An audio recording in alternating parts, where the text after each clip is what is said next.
বিএনপির সংসদ সদস্যদের অনেককে ঋণ খেলাপি হিসাবে আখ্যা দেওয়া হয়েছে। কিছু পরিসংখ্যানও এখানে দিয়েছেন।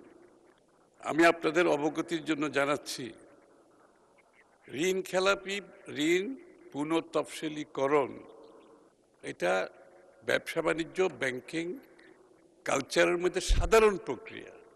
এটা বিএনপি আবিষ্কার করে নাই।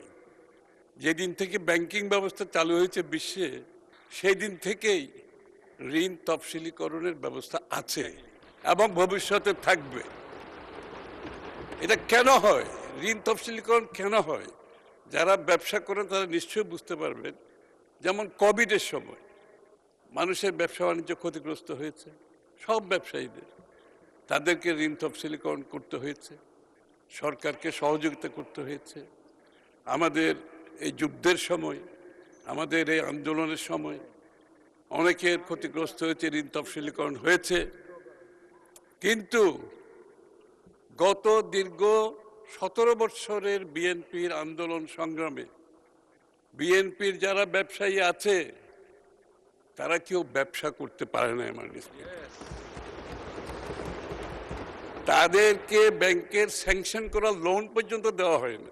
লোন স্যাংশন হয়ে গেছে কিন্তু লোন দেওয়া হবে না।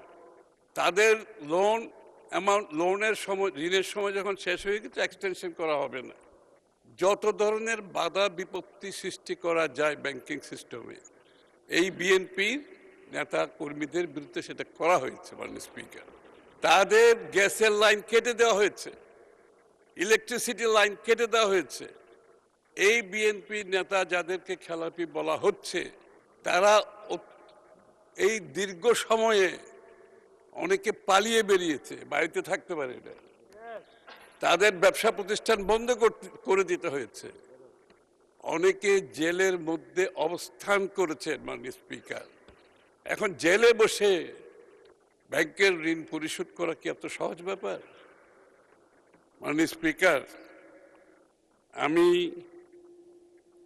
আর পুনঃতফসিলীকরণ হচ্ছে ব্যাংক ক্লায়েন্ট রিলেশনশিপের ব্যাপার, ব্যাংক ক্লায়েন্ট রিলেশনশিপের ব্যাপার, এটা খুব স্ট্যান্ডার্ড প্র্যাকটিস। তো এ হচ্ছে বিএনপির অবস্থা। তারা কেন ঋণ খেলাপি হয়েছে, তাদেরকে কেন আজকে ঋণ খেলাপি হিসেবে আখ্যায়িত করা হচ্ছে।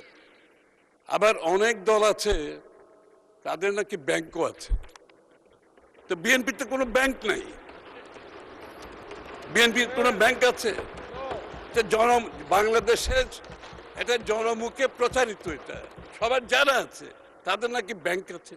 তো তাদের যদি ব্যাংক থাকে তাহলে তাদের দলের সদস্যদের ঋণ খেলাপি হওয়ার তো সুযোগ নাই। মাননীয় স্পিকার, এমনকি এই একটু আগে আমি একটা বিল এনেছিলাম, ওই বিলের সময় অনেকে বলেছেন যে এখানে এই যে বয়সটা বাড়ানো হচ্ছে, এখানে বোধহয় পছন্দের কাউকে দেওয়ার একটা সুযোগ সৃষ্টি করার জন্য। তা আমি বলছি, যাদের যেই দলের ব্যাংক আছে তারা তো তাদের পছন্দের ব্যাংকের চেয়ারম্যান বানিয়েছেন, তাদের পছন্দের ম্যানেজিং ডাইরেক্টর বানিয়েছেন, তাদের পছন্দের লোক নিয়োগ করেছেন, আবার তাদের অপছন্দের লোককে চাকরিচ্যুত করেছেন। এই কাজটি তো মাননীয় স্পিকার বিএনপি করতে পারবে না, সেই সুযোগও বিএনপির নাই।